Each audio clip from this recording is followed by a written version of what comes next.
করেন।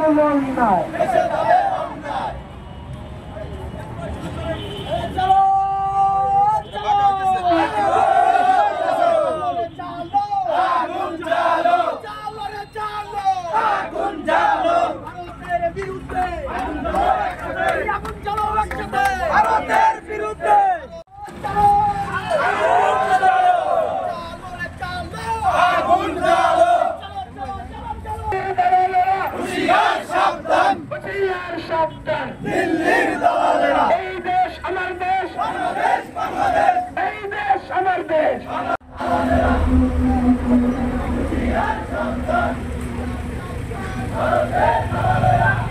বন্ধ করেছে, তাদের মাথা উল্লায় ঝাড়া হয়ে গেছে।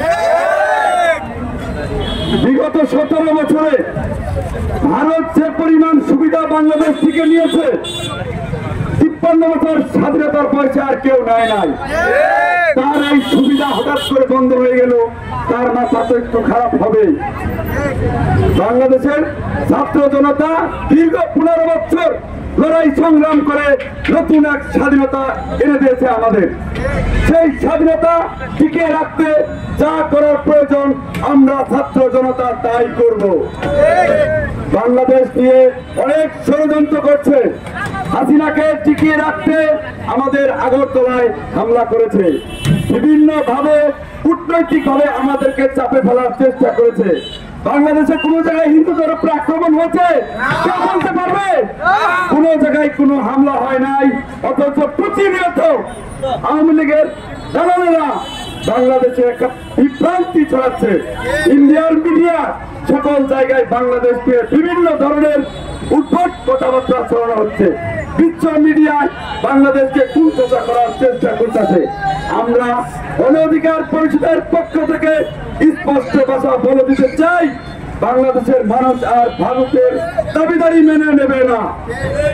আমাদের আজকের বিক্ষোভ মিছিলের মাধ্যমে নরেন্দ্র মোদীকে জানিয়ে দিতে চাই, এটা আওয়ামী লীগের বাংলাদেশ নয়, এটা হাসিনার বাংলাদেশ নয়, এটা তরুণদের বাংলাদেশ, এটি ছাত্র জনতার বাংলাদেশ। মোদী, তোমাকে জানিয়ে দিতে চাই, আর একটি বার যদি বাংলাদেশকে নিয়ে ফিরে গেল, আমরা প্রয়োজনে দিল্লির দিকে লং মার্চ করবো, দেখিয়ে দিব বাংলাদেশের মানুষ নতুন করে স্বাধীন করেছে, আরেকবার দিল্লি যুক্ত করে বাংলাদেশকে আরেকবার স্বাধীন করবে।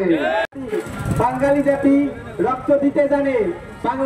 বাঙালি জাতি 1971 সালে নিরস্ত্রভাবে দেশকে স্বাধীন করেছে, ঠিক একইভাবে 2024 সালে পুনরায় একইভাবে দেশ স্বাধীন করেছে।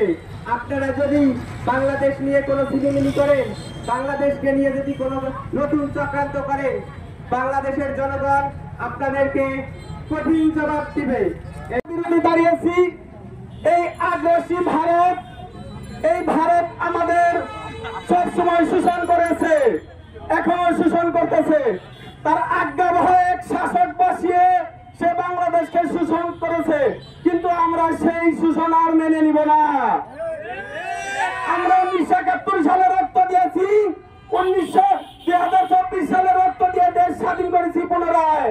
আমরা আবারও রক্ত দিতে প্রস্তুত আছি।